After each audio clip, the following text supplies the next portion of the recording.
ሬድዮ ኤረና ሬድዮ ኤረና ካብ ከተማ ፓሪስ ዝመሓላለፍ ብኤርትራውያን ጋዜጠኛታት ዝዳሎ ነፃ ሬድዮ እዩ።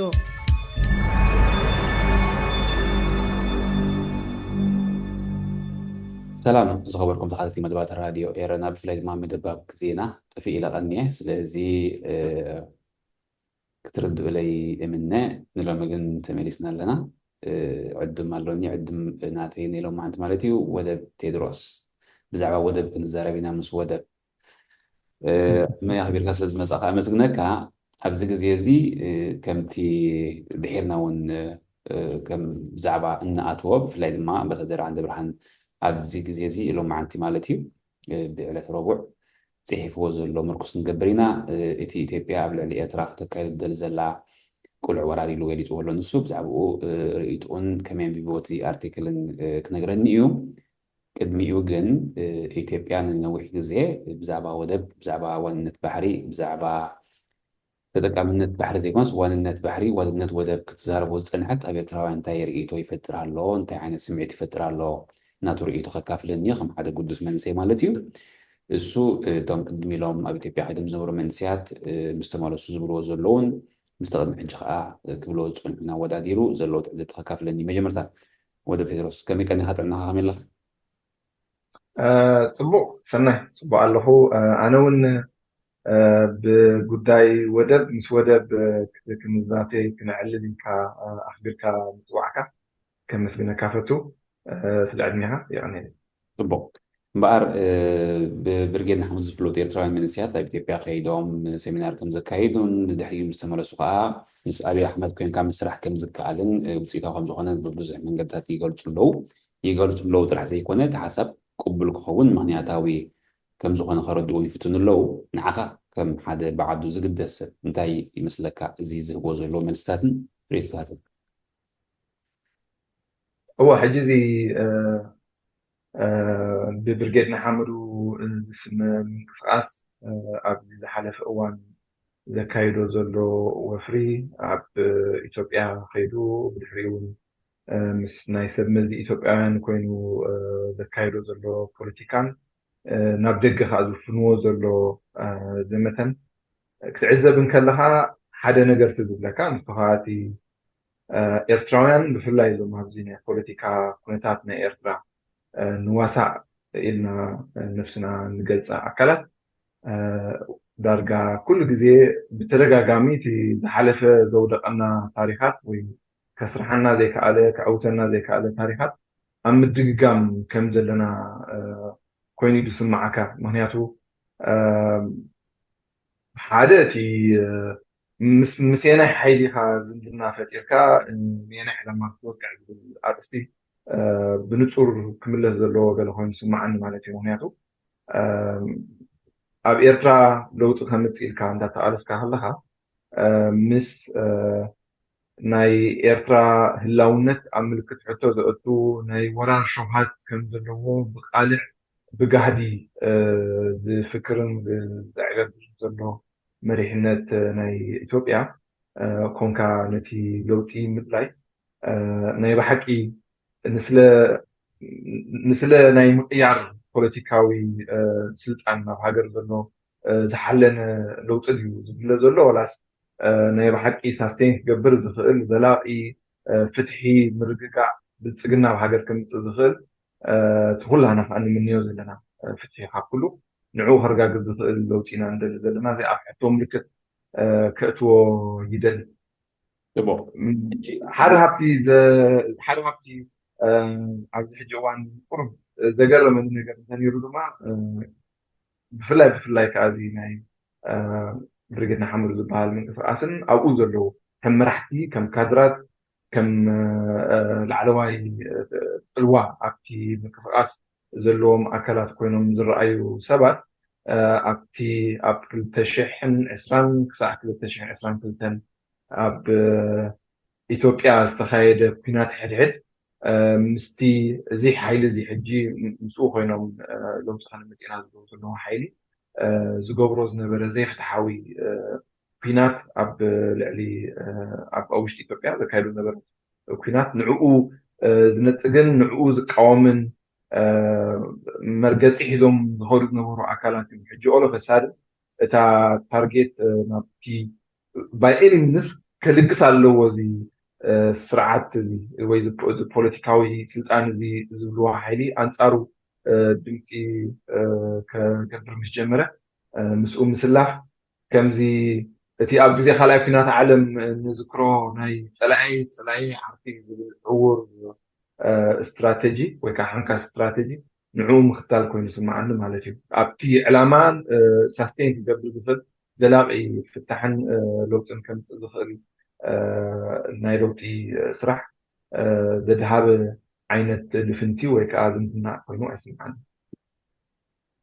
جي اتناتكا ريتو ويتناتكا سقعت قدم حجي نسو أبي تيبيا قبل الهزبو كنات أوجيو سلزنا برن نسوم كاشفعو يقامو سلزنبورون ديوتناتكا ريتو ويتناتكا مرداتات نغرن زلخا ولاس أبي أحمد قبل الإرتراز اللي هو زي نصر وكان ورار ديليتات سلزسقاكا وده بيدلينا يبلا له بزح كزي بكل ميديتاتو بتم وقع عوان ميديتات كيلو يزارب زلو سلازي السوي أسجيكا تقامي كون أنت بزلخا ولاس كلمة حجي قبل الحزبو كنا سلازا أوجه شعوي قامو سلازنبورو حجي نمنتهي مسو صريح وميوتنات كاريتو نو مسارتاوي نإيرتران بإيرتران لولاونة إيرتران حدقا كودقة زبل زلو بوليتيكا وحيدي مسؤول فنتفت إيركا ناوشت هاجركا زعلم بوليتيكا هتقبر نإيرتران إيرتراويانن ربحا كون زيك المجديو زيتي مسارتاوي مزلو نجر مالتيو بزا عين زهري أهله نتي نإيرتران لولاونة إيرتران كجلس يزبل زلو بوليتيكا وحيدي نإيثيوبيا يخوننا أب رئيسيوها نتوم مسؤول هينهم ناب إيرترا قد وزعلم بوليتيكا هنقبر نازل زلو زخون يكون بوليتيكا وحيد بزي قدس من قصاص برقدنا حمد يكون ولا كالي زخون بوليتيكا ومن قصاص يكون بزي قدس مزي حجي ني إيرترا لولاونة إيرتران حدقا خون البوليتيكا وحيدي تميدو أب إيرترا لو تخمت زبقس زخون بوليتيكاوي حيد ني إيرترا كوخنا نزلو كون سمعنا مالتي تي مسارتها وناتي تعاومو أبزيو ترايتا تمالي أنصارو تبعيلهم يزارو بنيرهم حجيكن مسؤول خينهم كالي بدايك نقبرينا يبلو زلو تي متكلم سي أب علامان أب زلاقو زخون فتحن استسرته زي كونس راي ناي سمعيت مستي زمت ناي بوليتيكا نفاس ناي مخاد عينت ترئيو يقبر سلازلو نعون من تبراعي مالتي تقندي مكوتين تعاومو ينقرا مس قبل عليه إيرتران هزب إيرتران وراك قبري زبل حيدو كنكا أب إيرتران لو تخدم تاعي تقلنيها مسو خوينو زمت زخون البوليتيكا وحيدنا إيرتران ما كنا نزلوه بعيني كتاب بكدعت كخصصوا لهم زبل تصنع مثلا اوكي بوغن إيرترا እቲ ህዝቢ ኤርትራ ዝነብሮ ዘሎ መንስያት ዝነብሮ ዘለዉ ካብ ዓለም ዝተሰወረ ኣይኮነን ጉሆድዩ ሕጂ እቲ ዝመፅእ መጎት ከዓ እንታይ ከይሞ ዝነብር ዘሎ ኤርትራዊ ነቲ ስርዓት ናይ ምእላይ ስጉምቲ ሲ ምስ ዝኾነ ይኹን ክንወስዶ ኢና ጥራሕ ስርዓት ይተኣለ እቲ ኤርትራ ሲ መዓዝ ጥዒምዋ እቲ ሃገራይ ጣዕማን እቲ ህዝቢ ጣዕሞን ስርዓት ግዘፍ ምእላይ ማለት ሲ ናይ ኤርትራ ሽግር ምፍታሕ ማለት እዩ ኢሎም ይምጉቱ ወይ ርእቶ ወይ መረዳእታ የቕርቡ ኣለዉ ናትካ መልስ እንታይ እዩ ማለት ክንምንታይ ሓቆም ክኾኑ ክእሉ ወገን ኣብ ኣሕመድ ንወደብ ጥራሕ ድደልዩ ዝዛረብ ዘሎ ንኤርትራ ብምልእታ ድዩ ቋፅራ ዝደሊ ዘሎ ንዕኦም ከ እሙን ኮይኑ ኣብቲ ንሶም ዝገብሮ ስምምዓት ፅኑዕ ኮይኑ ክርከብ ይኽእል እዩ ኢልካ ተተሓስብ ንሶም ከ ሞራልን ስብዕናን ይህልዎም ዘፅባሕ ንጎ ዝደለይዎ ምስ ገበረሎም እሞ ግደፈልና ሃገርና ክነመሓድራ ኢሎም ክምግትዎ ዘኽእል ብቕዓት ዘኽእል ሞራል ዘኽእል ትብዓትከ ኣለዎም ጌርካ ትግምት ኣብዚ ዝሓለፈ ናይ ለካቲት 2025 ዝተጋብአ ውድብ ሕቡራት ኣፍሪቃ ኣብቲ ስእሊ ከም ዝተዓዘብናዮ ንኤርትራ ሉላውነታ ዝግህፅ ዓይነት ናይ ካርታ ምስሊ እዩ ተዘርጊሑ ነይሩ ኣብ ዝተፈላለዩ እዋን ከዓ ኣብ ኢትዮጵያ ዝመርሕ ዘሎ ኣካል ኣብይ ኣሕመድ ይኹን ናቱ ፖለቲካውያን መላፍንቲ ናይ ኤርትራ ሉላውነት ዝጥሕስ ቃላት ናይ ኤርትራ ሉላውነት ዝጥሕስ ወፍርታት ከካይዱ ክንሰምዑን ፀኒሕና ኢና ሕጂ ከዓ ብዝለዓለ መንገዲ ይቕፅልዎ ኣለዎ ማለት እዩ ካብዚ እንታይ ካ ትርዳእ ብመሰረቱ እቲ ብኣብይ ኣሕመድ ዝምራሕ ፖለቲካዊ ስርዓት ኣብ ኢትዮጵያ ዘሎ ንኤርትራ ዝጠመተ ናይ ፎሬን ፖሊሲ ክገብር እንከሎ ወይ ናብ ኤርትራ ዝጠመተ ፖለቲካ ክካይድ እንከሎ እቲ ከም ዕላማ ሒዝዎ ዘሎ በዚ ዝገብሮ ዘሎ ስራሓት ወይ ወፍርታት እንድሕር ክንግንዘብ ክኢልና ንኤርትራ ኣካል ኢትዮጵያ ናይ ምግባር እዩ ወይ ከዓ ንፍርቂ መሬት ኤርትራ ንኢትዮጵያ ንምውሳድ ዝዓለመ እዩ ስለዚ እቲ ዕላማ ናይቲ መሪሕነት ናይ ኢትዮጵያ ኣብ ሰዓት እዚ ብመሰረቱ ኣብ ኤርትራ ሓደ ጨኳነ ስርዓት ኣሎ ኣብ ኤርትራ እቲ ምሕደራ ንህዝቢ ኤርትራ ዘይጥዕም ኢሉ ተደናጊጡ ዘይኮነ ኣብዚ ፖለቲካዊ ወፍሪ ዝኸይድ ዘሎ እንታይ ዳ ንኤርትራ ጎቢጥካ ሉላውነት ኤርትራ ጥሒፍካ እቲ ነዊሕ ዓመታት ዝሰማዕናዮ ዘላድየና ህርፋን ናይ ኣፍ ደገ ባሕሪ ንዕኡ ንምርግጋፅ ንዕኡ ንምውናን ስለዚ እዞም ክልተ ናይ ፖለቲካ ሓይልታት ነንበይኑ ዕላማ ሒዞም ይምከሉ ዘለዉ ጉዳይ ብመሰረቱ ከሰማምዑን ዝኽእል ባይታውን እዩ ነፅባሕ ምክንያቱ ሉላዊ መሬት ኤርትራ ወሲድካ ሲ ኣበይናይ መሬት ናይ ኤርትራ ሓሽዑ ምሕደራ ክትተክል ወይ ፍትሒ ክትተክል ወይ ፖለቲካዊ ስርዓት ክትቅይር ማለት እዩ ስለዚ እዞም ክልተ ፖለቲካውያን ሓይልታት ነንበይኑ ዓይነት ዕላማ ሒዞም ይምከሉ ዘለዉ ኣብ ሓደ መዕለቢ ከበፅሕ ዝኽእል ናይ ሓባር ረቑሒ ክትረኽበሉ ዘይትኽእል ልፍንቲ ድማ ኮይኑ ዝስማዓኒ ንዓይ ከምቲ ኣቐዲመ ዝበልኮ ናይ ፀላእየ ፈታዊ ዝዓይነቱ ዕውር እምነት ኣህሪፍዎም ወይ ኣወናዊንዎም ምስቲ ፖለቲካዊ ሓይሊ ናይ ኢትዮጵያ ወጊኖም ዘለዎ ኣካላት ኮይኑ ይስማዓና ናይ መጨረሻ ዝምፀኽልካ ሕቶ ከዘክረካ እሶም እቲ ዝገብርዎ ስምምዓትን ዝገብርዎ ዝርርባትን ከምቲ ኤርትራን ኢትዮጵያን እውን ዝገብርዎ ስምምዓት ጉሁድ ዘይኮነ ሕጂ እውን ከይዶም ከም ዝተመለሱ ብገለ ትሕምትሕም ከዓ ተራኺቦም ከም ዝመፁ ዕድላት ወይ ከዓ ተስፋታት ከም ዘሎ እዩ ዝነገር ዘሎ ኣብ መጨረሽታ ግን ዓቕሚ ኣለዎም ፅባሕ ንግሆ ነቲ ሓጊዝዎም ዝኣተወ ላዕሊ ስልጣን በሎ መንግስቲ በሎ ሃገር በሎ ኢትዮጵያ ማለት እዩ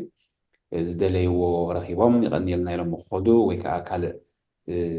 ማለት ሞራልን ትብዓትን ስብእናን ይህልዎም ዶ ፅባሕ ንግሆ ናይ ሃገር ጉዳይ ክከላኸሉ ልእላውነት ናይ ሃገር ክከላኸሉ ሲ ብናትካ ናበባ ሕጂ ዓቕምን ትብዓትን ይህልዎም ዶ ኖ የለን ኣብ ከምኡ ዓይነት ቁመና የለዎም ሓደ እቲ ከም ኦርጋናይዜሽናል ስትራክቸር ክትሪኦ ከለካ ወይ ንዕኡ ዘቕውን ሓይሊ ክትሪኦም ከለካ ምስ መንግስቲ ኢትዮጵያ ብፍፁም ክዳረግ ዘይክእል ሓይሊ ሕጂ እቲ መብዛሕትኡ ግዜ ኣብ ናይ ልፍንታዊ ጉዕዞ ሽግር ዝፈጥር እቶም ዝላፈኑ ኣካላት ነንበይኑ ዓይነት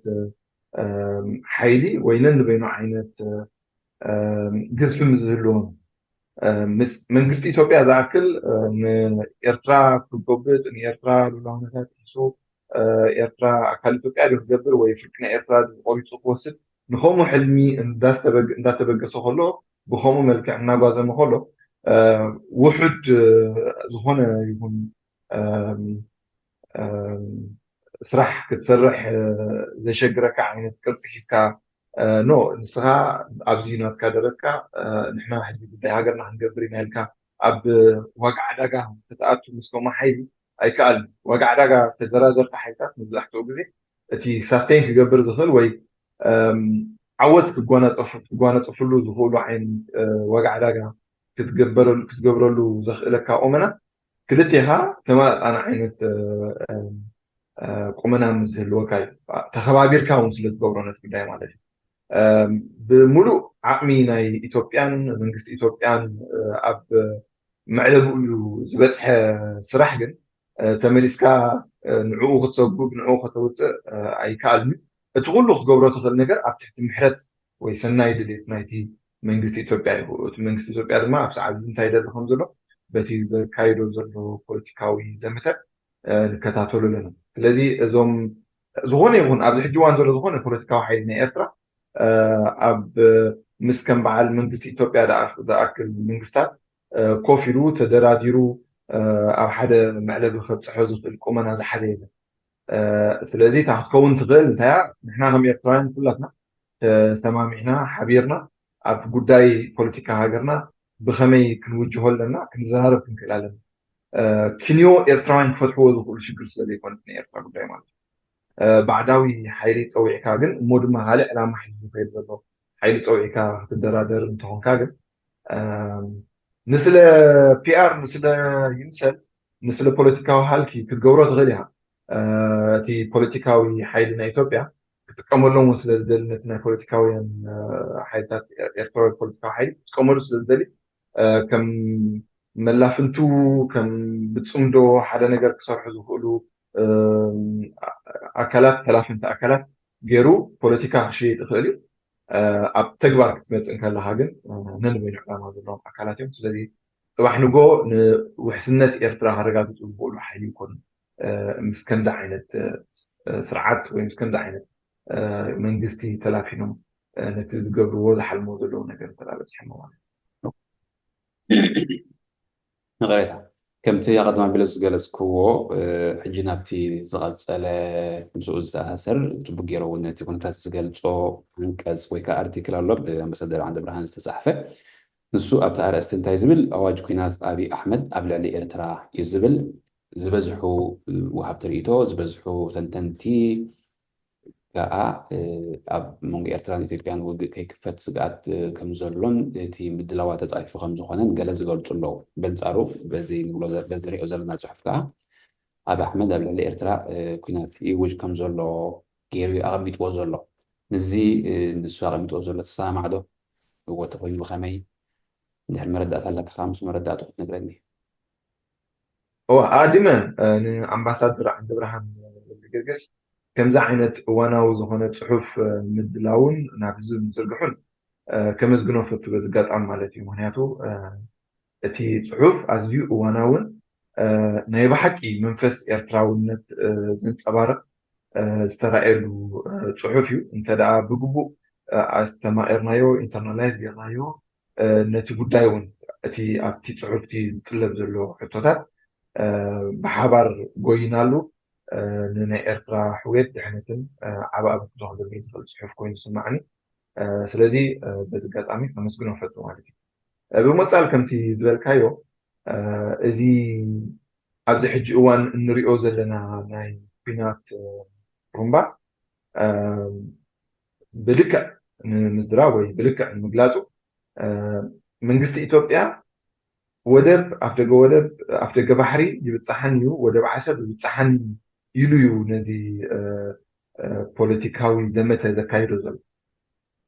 ነዚ ፖለቲካዊ ዘመተ እዚ ወደብ ዓሰብ ይብፅሓን እዩ ኣፍ ደገ ባሕሪ ይብፅሓን እዩ ታሪካውን ጂኦግራፊካውን ኤትኒካውን ድሕረ ባይታ ምእታው እንዳበለ ዝሃርሞ ዘሎ ኩምፓናዊ ኩናት ናብ ተግባር እንተደኣ ኣብ ኣሰጋጊርዎ እቲ ኩናት ኣብ መንጎ ኤርትራን ኢትዮጵያን ዘይኮነት ቁሉዕ ወራር ኢትዮጵያ ኣብ ልዕሊ ልኡላዊ መሬት ኤርትራን ልኡላዊ ህዝቢ ኤርትራን ስለዚ ምስቲ ኣምባሳደር ዓንደ ብርሃን ኣልዕልዎ ዘሎ ነጥቢ ኣዝዩ እውን ብንፁር ኣስፊርዎ ዘሎ እቲ ኩናት ቁሉዕ ወራር ኣብ ልዕሊ ልኡላውነት ኤርትራን ልኡላዊ መሬት ኤርትራን ህዝቢ ኤርትራን ከም ዝኾነ ክገሃድ ዘለዎ ኮይኑ ስማዓኒ ኣብዚ ምድንጋር ክፍጠር የብሉን ምክንያቱ ነዚ ጉዳይ እዚ እንድሕር ነፂርናዮ ኢና ከመይ ጌርና ኢና መልሲ ክንህቦ እቲ ጉዳይ እንድሕር ኣጋጢሙ ማለት እዩ እንታይ ዓይነት መልሲ እዩ ብወገን ኤርትራ ካብ ኤርትራዊ ፐርስፔክቲቭ ካብ ኤርትራዊ ፖይንት ኦፍ ቪው እንታይ ዓይነት መልሲ ክወሃብ እዩ ወይ ብኸመይ ነቲ ጉዳይ ክንሕዞ ኢና ንፁር ዝኾነ ስእሊ ክህልወና ዝኽእል ማለት እዩ ኣብኡ ምድንጋራ እንድሕር ተፈጢሩ ምስቲ ኣብ ኤርትራ ዘሎ ፖለቲካዊ ሓይሊ ወይ መንግስቲ ዘየሰማማዕና ብዙሕ ነገር እኳ እንተሃለዎ ወይ ኣይንሰማማዕን ኢልና እኳ እንተኣመና ግን እቲ እዚ ፖለቲካዊ ሓይሊ ኣብ ኤርትራ ዘሎ ኣይንድግፎን ስለ ዝበልና ጥራይ كما عينت كالي بوليتيكاو منجستي ወይ ሓይሊ ኣብ ልዕሊ ኤርትራ ወራር ክፍፅም እንተደኣ ኮይኑ ነቲ ዘይንድግፎ መንግስቲ እዩ ዝወሮ ዘሎ ኢልና ናይ ዘይሚዛናዊ መደምደምታ ከይንህብ መታ ክንጥንቀቕ ዘለና ኮይኑ ስማዓኒ ስለዚ ብንጹር ወራር ኣብ ልዕሊ ልኡላዊ መሬት ኤርትራ እዩ ዝግበር ዘሎ ኣብዚ ትብሎ ዘለካ ብዙሓት መንስያት ካብ ብርጌድ ንሓምሉ ከይተረፉ ኣብቲ ጉዳይ በዝስኻ ትብሎ ዘለካ መንፅር ከም ዝረኣይዎን ዋላ እኳ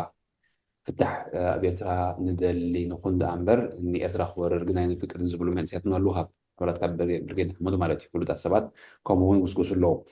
ሕጂ ብዛዕባ እቲ ኣረስቲና ተዛሪብና እቲ ፅሑፍ ግን ኣዝዩ ነዊሕ እዩ 15 ሕዝሪ ዝበለ ምዕራፋት ዘለዎ መእተውን መደምደምታን ዘለዎ ኣዝዩ ብዙሓት መወከሲታት ተጠቒሙ ከዓ እዩ ፅሒፍዎ ዘሎ ኣዝዩ ዓሚቕ እዩ እንደገና ንክትርድኦን ንክትውዕጦን እውን ቀሊል ወይ ከዓ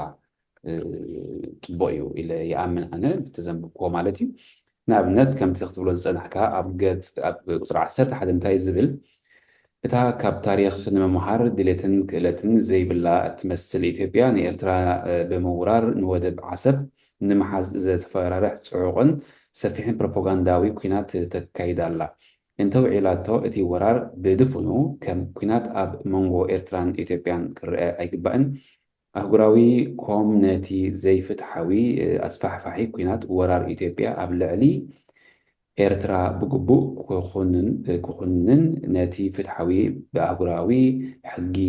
ዝድገፍ ኩናት ሃገራዊ ምክልኻል ኤርትራ ድማ ሙሉእ ደገፉ ክህብ ይግብኦ ግድነት ታሪክ ኣብ ስዕረት ናይቲ ሓድሽ ወራር ምድጋሙ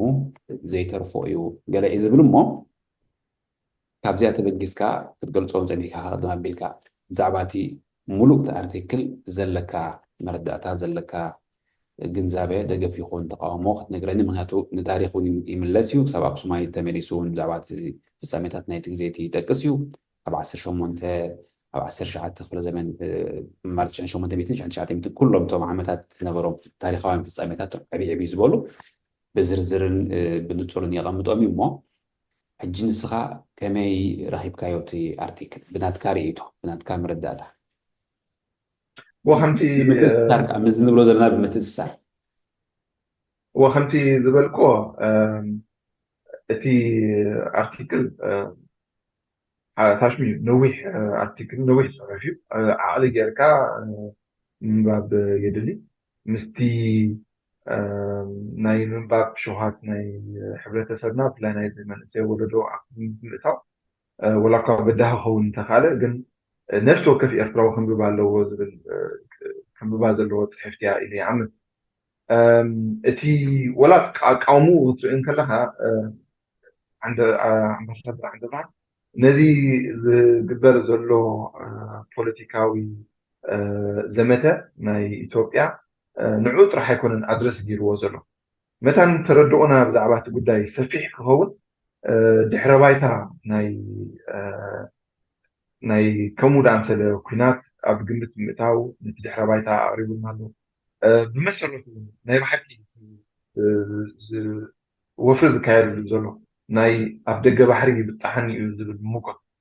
حق له ودي التاريخ ملسيلو مردات هاتن موكستات بمسناي عريب ولا كاو تمركزها موداتا مخرية للجس بفلان من جس إثيوبيا مالتيو مخرية للجس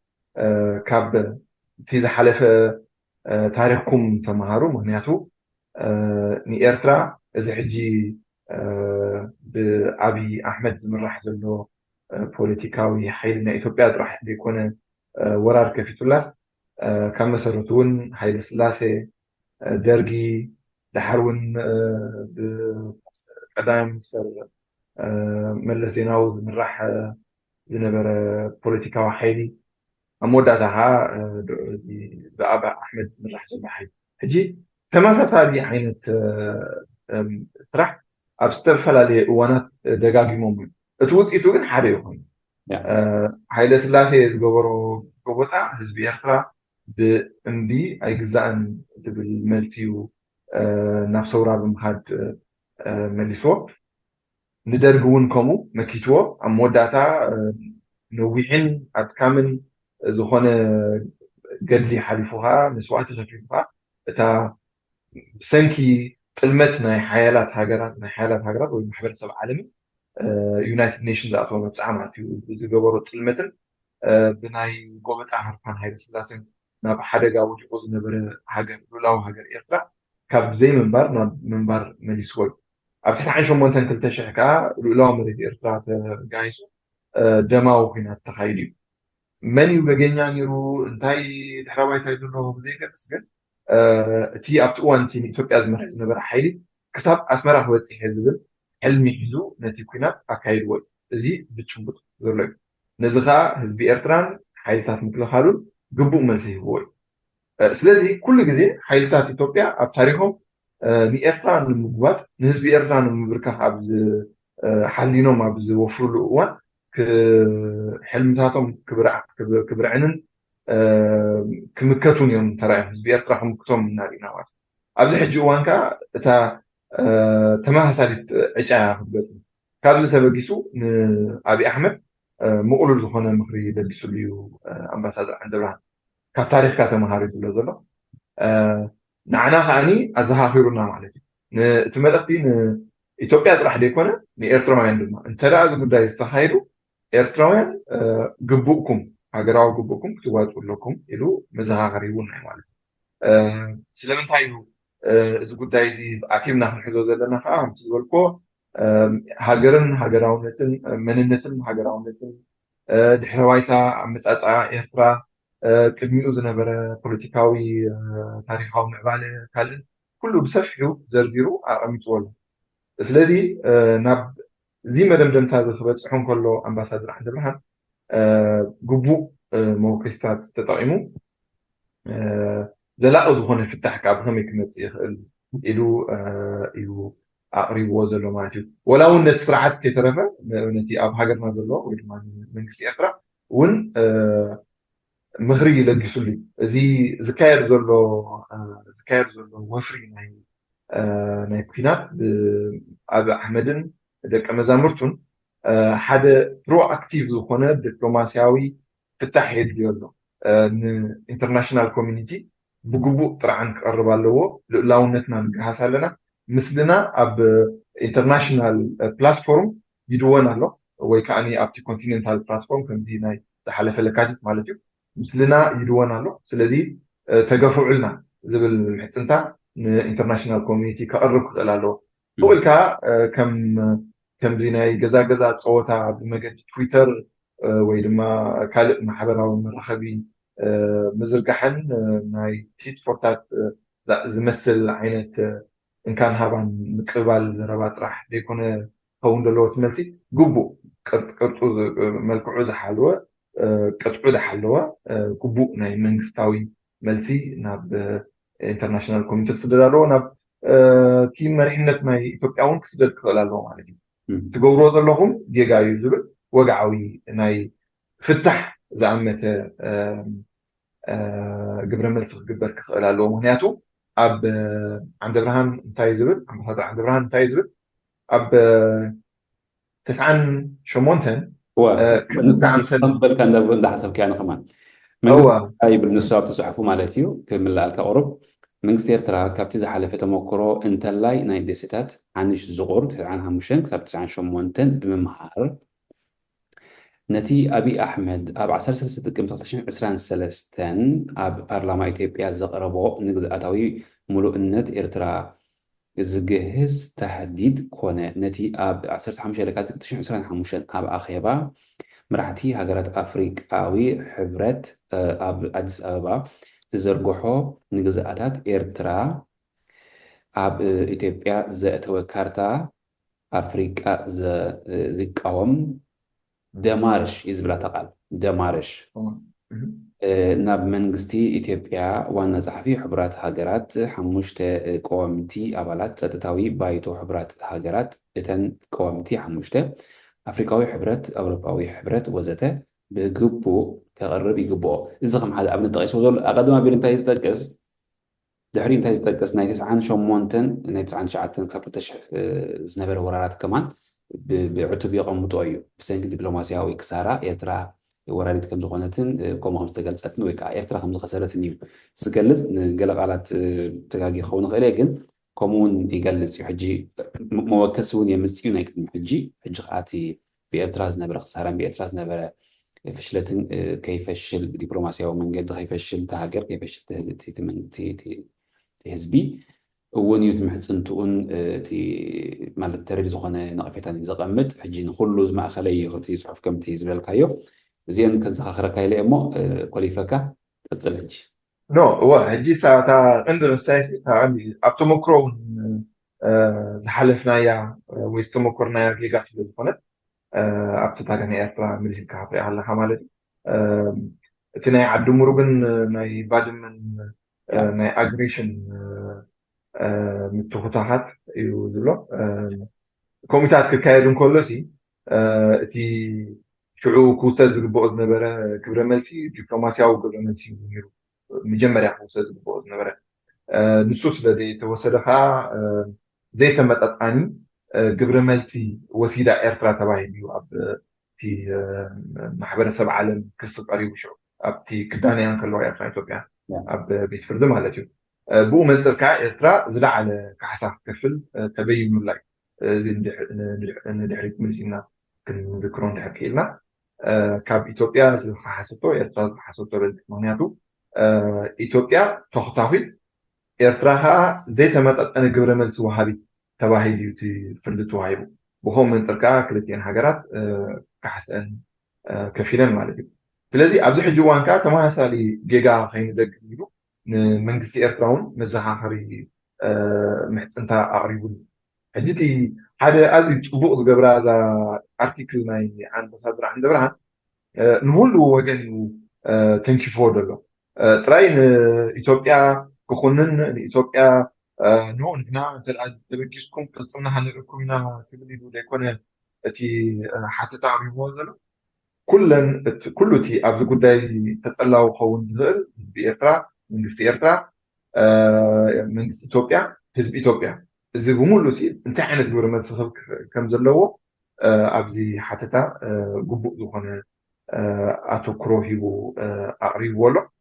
ብኡ መንፅርካ ንኩሉ ነዚ ኣብዚ ጉዳይ ተሳታፊ ክኸውን ዝኽእል ኣካል ምክሪ ለጊሱሉ ኣሎ ማለት እዩ ከመይ ነዚ ጉዳይ ክሕዞ ከም ዘለዎ ስለዚ ንዓኻ ኣነ እውን ከስምረላ ዘሎ ምክንያቱ እዚ ኣብ ማሕበራዊ ሚድያ እንዳመፃኻ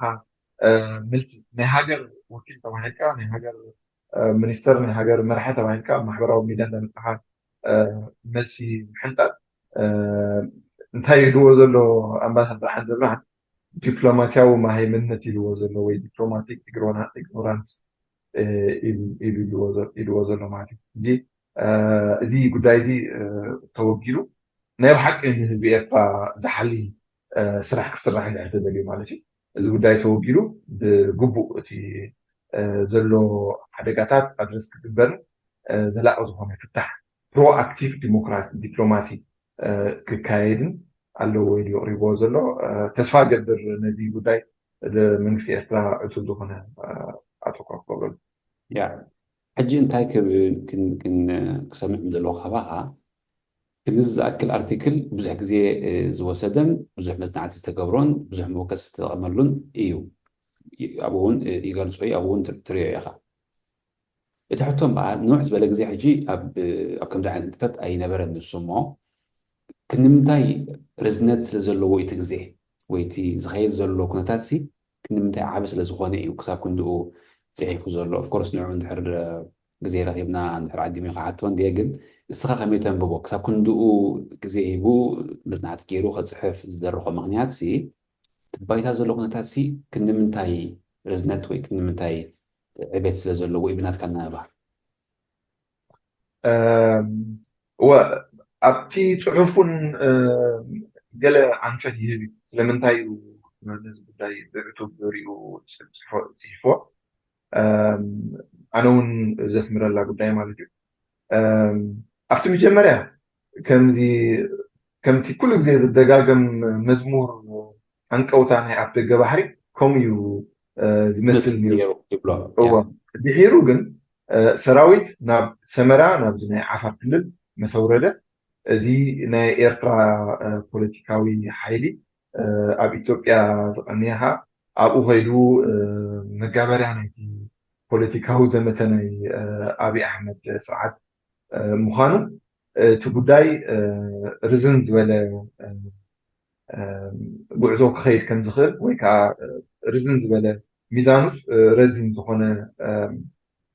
ኣንፈት ከም ዘለዎ ርዩ ማለት እዩ ካብኡ ተበጊሱ ከዓ ነቲ ፅሑፍ ፅሒፍዎ ዝብል እምነት እዩ ዘለኒ ኣብ ርእሲኡ ምናልባት ካልእ ዲፕሎማቲክ ላይንስ ክህልዎ ይኽእል እዩ እቲ ጉዳይ ብግቡእ ክሳብ ኣብ ከመይ ደረጃ እቲ ናቱ ኢንቴንሲቲ ኣብ ከመይ ደረጃ በፂሑ ከም ዘሎ ከብርህሉ ዝኽእሉ ካልእ ናይ ዲፕሎማት ሰባት እውን ረኺቡ ክኸውን ይኽእል እዩ ግን እዘን ክልተ ኣጋጣሚ እዚኣተን ሰራዊት ናብ ዓፋር ምፅጉዕን እቲ ናይ ኤርትራ ፖለቲካዊ ሓይሊ ኣብኡ ከይዱ ከዓ መጋበርያ ናይቲ ፖለቲካዊ ፕሮፓጋንዳ ስራሓት ምክያዱን እቲ ኩናት ኣይክተርፍኒ ዝብል ስግኣት ዘለዎ ኮይኑ ይስማዓኒ ብከምኡ መንፈስ እዩ ከዓ ኣዝዩ ጥልቀት ዘለዎን እንተደኣ ብክፉት ልቦና ኣንቢብናዮ ከዓ ብዙሕ ነገር ክምህረናን ንዝሓሸ ፍታሕ ክነማዕዱ ክሕግዘና ዝኽእል ፅሑፍ ኣቕሪቡ ማለት እዩ ናይ ብሓቂ ዓብዪ መፅናዕታዊ ፅሑፍ ኮይኑ ዝስማዕካ እውን ክትሪኦ ከለካ ምክንያቱ ልዕሊ ኣይ ቲንክ 30 ዝኸውን መወከሲ ፅቡቆታት ተጠቒሙ እዩ ነቲ ጉዳይ ኣዳልይዎ ዘሎ ክሳብ ራብዓይ ክፍለ ዘመን እዩ ዝምለስ ካብ ራብዓይ ክፍለ ዘመን ጀሚሩ እዩ እቲ ናይ ኣክሱምን ናይ ኣክሱም ከባቢ እውን ብግቡእ ዝገልፆ ድሓር በዓል ኣሉላ እውን መፅኡ እዩ ናብ በዓል ሃፀይ ዮሃንስ መፅኡ ኩሉ ንነዊሕ ዓመታት ዝኸደ ሰፊሕ ዝኾነ መፅናዕቲ ዝተካየዶ ፅሑፍ እዩ ኣብ ፅሑፍ እውን ይገልፅ እዩ ኣብ ኣፍሪቃስ ንኤውሮጳውያን ዝሰዓሩ ቀዳሞት ኢትዮጵያውያን ኣይኮኑን ብወገን ሱዳን እውን ዝሰዓሩ ከም ዝነበሩ እውን ይገልፅ እዩ ሕጂ ስፍሕ ዝበለን ዕሙቕ ዝበለን እቲ ፅሑፍ እሞ ብናተሪቶ ኩሉ ሰብ እንትንበቦ ዝፅላእ ኣይኮነን ኢለ እየ ዝሓስብ ንስኻ ትብሎ እንተለካ ሰምዕ እወ ናይ ብሓቂ ኣነ ንባዕለይ እውን ብዙሕ ዝተምሃርኩሉ ፅሑፍ ኮይኑ ረኪበ ነቲ ፅቡቆ ዝተጠቐመሉ መወከስታት እውን ኣብኡ ገዲፉልና ስለ ዘሎ ንዝያዳ ተረድኦና ብዛዕባ ፖለቲካል ዲናሚክስ ናይ ቀርኒ ኣፍሪቃ ንኸነማዕብል ድሕረ ባይታ ፖለቲካዊ ከይዲ ናይ ቀርኒ ኣፍሪቃ ከመይ ገይሩ እዩ ናብ ደረጃ ዝበፂሑ ዘሎ ኤርትራ ኢትዮጵያ ማዕስያ ነራ ዝኩሉ ኣፍልጦና ተረድኦና ንከነስፍሕ ነቲ ኣብ መወከሲ ተጠቒሙ ዘሎ ፅሑፋት እውን ከድና ክንደሶን ከነንብቦን ይላቦ ማለት እዩ ምክንያቱ ኣብዚ ፅሑፍ እዚ ወይ ኩሉ ግዜ ሕጂ ዝደጋገም ዘረባ ኣሎ ንሕና ቀደም ወላ ኢትዮጵያ ዝብሎ ማለት እዩ ኢትዮጵያ ምኒልክ ፈሪሙ ንጥልያን ስለዝሃባ ኤርትራ እምበር ቀደም ኣካል ኤርትራ ነራ እንዳበልዩ ፖለቲካዊ ዘመተ ዘካይዱ ማለት እዩ ናይ ብሓቂ ፅኑዕ እምነት እዩ ከዓ ዘለኹም ኣብዚ ነገር ቁሩብ ዳህሳስ ግብር ኣቢልካ እንተዳ ሪኢኻዮ ኣብ ታሪክ ናይ ኣፍሪቃ ኤርትራን ኢትዮጵያን ብሓንሳእ ዝኾናሉ እዋን ብጀካታ ፌደሬሽን ናይ ፌደሬሽን ውሳኔ ድሒሩ ከዓ ካብ 62 ክሳብ 91 ዝኸድናዮ ጉዕዞ እንተዘይኮይኑ ታሪክ ዓለም እንታይ ኢልካ ብቃልዕ ዓትያ ምስ ወረረታ ወይ ብቃልዕ ምስ ገዛ እወ እቲ መጀመርያ ካብ 52 ክሳብ 62 እቲ ናይ ፌደሬሽን ነይሩ እቲ ናይ ፌደሬሽን እኳ ከም ጉልባብ እዩ ነይሩ እምበር እቲ ናይ ፌደሬሽን ኣቃውማ ንባዕሉ እውን ኩሉ መሰላት ናይ ኤርትራ ዝገልፅ ዓይነት ኣቃውማ እዩ ነይሩ ግን ድሓር ነቲ ዲፕሎማስያዊ ዘረባ ክጥዕመና ፌደሬሽን እንተልናዮ ድሓር ግን ኣብ 62 ከምቲ መብፅዑ ኤርትራ ሉላዊት ነፃ ሃገር ክኸውን ዝግባእ ነይሩ ማሕበረሰብ ዓለም ንኤርትራ ስለዝኸድዓገ ኣብ 62 14 ሕዳር ምስሊ ተጋገ ዘይዝኾነ ተፃብኦ ሃይለ ስላሴ ንኤርትራ ጎቢጥዋ ማለት እዩ ንዕኡ ስዒቡ ከዓ እቲ ዝሓለፈ 30 ዓመት ብረታዊ ቃልሲ ከድና ከዓ ሃገርና ደጊማ ኣካል ማሕበረሰብ ዓለም ከም ትኸውንን ሃገር ከም ትኸውንን ጌርናያ ማለት እዩ ስለዚ ብጀካ ዘን ካብ 52 ክሳብ 91 ዝኸዳ ጉዕዞ ኤርትራን ኢትዮጵያን ናይ ሓባር ፖለቲካዊ ድሕረ ባይታ የብለንን እቲ ነይርዎ ተባሂሉ ዝመረሉት ናይ ኣክሱማይት ኪንግደም ንሱ ከዓ ዝወደቐን ዝተሰዓረን ንኤርትራ ጥራሕ ዝሓወሰ ዘይኮነ ግን ንበዓል የመን ንበዓል ሱዳን ግብፂ ሶማል ጅቡቲ ስዑድ ዓረብ ዝሓወሰ ኪንግደም ስለ ዝነበረ እንተ ደኣ እዚ ከም ሙጉት ቀሪቡ ፅባሕ ንኸውን ስዑድ ዓረብ ናትና እዩ ዘረባን ክመፅኡ ካብ ኢትዮጵያ ማለት እዩ ወይ ግብፂ ሱዳን እውን ናትና ይኹም ባህል هو እቲ ሙጉት ፍሹር እዩ ኣርቲክል ነዊሕ ኢሉ ብዙሕ ዛዕባታት ተንኪፉሎ ብዙሕ ነጥብታት ኣልዒሉሎ ብዙሕ ታሪካዊ ነጥብታት እውን ተቐይሱሎ ሕጂ ከይነውሓና መጠን እቲ ሓፈሻዊ መበገሲ ናይ ዝዕላልና እቲ ብኢትዮጵያ ዝኸይድ ዘሎ ኣብ ልዕሊ ኤርትራ ዝፍተን ዘሎ ወይ ዝእወጅ ዘሎ ወራር ከመይ ትሪኦ ኣለካ ንስኻ ከም ሓደ ቅዱስ بعد زقدس بزقدس من سهي كم يتري الله حسب اليو الأجر من قدنا خازا مزنع تاوي تحفنا مثلا عند برهان كاني مسؤول خيس لزخون تنتينا يا ويريتها غميت خلقها عم جرشتها يرتوي من سيات انت يوم حكوه زلهم أبزا مومنت زي أبزا قطعمي زي انت عينت مرقزي كوست اللوم لنا حزب يرترى ربحان لنا يرترى ربحان توحيل كان بحرت هاي تكاسي انت يتكافل انت مغرتها እቲ ዝለዓለ ሆነ ተክረሉ ዘለና ጉዳይ ውሽጣዊ ፖለቲካዊ ኩነታት ሃገርና ልዕሊና ንዝኾነ ይኹን ኣካል ዝብፅሖ የለን ንሕና ኤርትራውያንና ጉዳይ ክንሕዞ ዘለና ንሕና ኤርትራውያን ምፍታሕ ክንናድሉ ዘለና እቲ ውሽጣዊ ኩነታትና ማለት እዩ ካብኡ ሓሊፉ ግን ንኤርትራ እዛ ኣብ ዓለም ብዘይቀል ዓለም ማለት እዩ ብዘይቀል ዓለም ፕሮፓጋንዳዊ ሃልኪ ክጥቀም ኢሉ ኣብ ዝተፈላለዩ እዋናት መንግስቲ ኤርትራ ክዛረበሉ ትሰሚዕካ ኣነ ግን ብዘይቀል ዓለም ይብለካ ኣብ ዓለም ነዚ ናይ ኤርትራ ዓይነት ጉዕዞ ናይ ቃልሲ ናይ ገድሊ ዝኸደት ሃገር የላ ብዙሓት ሃገራት ተመሳሳሊ ዝኾነ ጉዕዞ ከይደን ናጽነስ ዝተጎናጸፋ ክህሉ ኣኽእለ ግን ብከምዚ ኣዝዩ ዝተሓላለኸ ጉዕዞ ሓሊፋ ካብ ዘይንቡር ናብ ንቡር ዝመፀት ሃገር ነዚ ጉዳይ እዚ ዝገበረ ከዓኒ ኣዝዩ ፅኑዕ ዝኾነ ህዝቢ ኣብ ዓለም የለን ኤርትራዊ ማለት እዩ ስለዚ ነዚ ብዙሕ ዋጋ ዝረኸብናዮ ሃገርና ሃገራውነትና ዝኾነ ባዕዳዊ ሓይሊ ወራር ኣብ ልዕሊና ኣውጁ ነቲ ዝተጎናፀፍናዮ ዝበፅሕናዮ ደረጃ ክምንጥለናን ክምንዛዕናን ዝፍትን ኩሉ ኤርትራዊ ሃገራዊ ብዘይ ዝኾነ ይኹን ኣፈላላይ ነቲ ጉዳይ ክኩንኖን ብኩሉ ዝኽእሎ መገዲ ክምክቶን ኣለዎ ኢለ ዝኣምን ነዚኣ ክነስምረላ ክንክእል ኣለና ስለዚ ኣብ ክልተ ነገር ኢና ከነተኩር ዘለና እቲ ናይ ደገ ዝመፅእ ተፃብኦ ብጎባሒና እንዳጠመትና ግቡእ ዝኾነ መልሲ ከዓ እንዳሃብና እንተዳ ኣብ እቲ ዝበሃል ዘሎ ደረጃ በፂሑ ድማ ብኩሉ ዓቕምታትና ክንምክቶን ከም ዘለና እናተዳለና ጉዳይ ውሽጣዊ ሃገርና ግን ንሕና ኤርትራውያን ካባና ንላዕሊ ዝብፅሖ ጉዳይ ስለዘየለ ማንም ካልእ ፖለቲካዊ ሓይሊ ጣልቃ ከየእትና ከም ኤርትራውያን ኮፍ ኢልና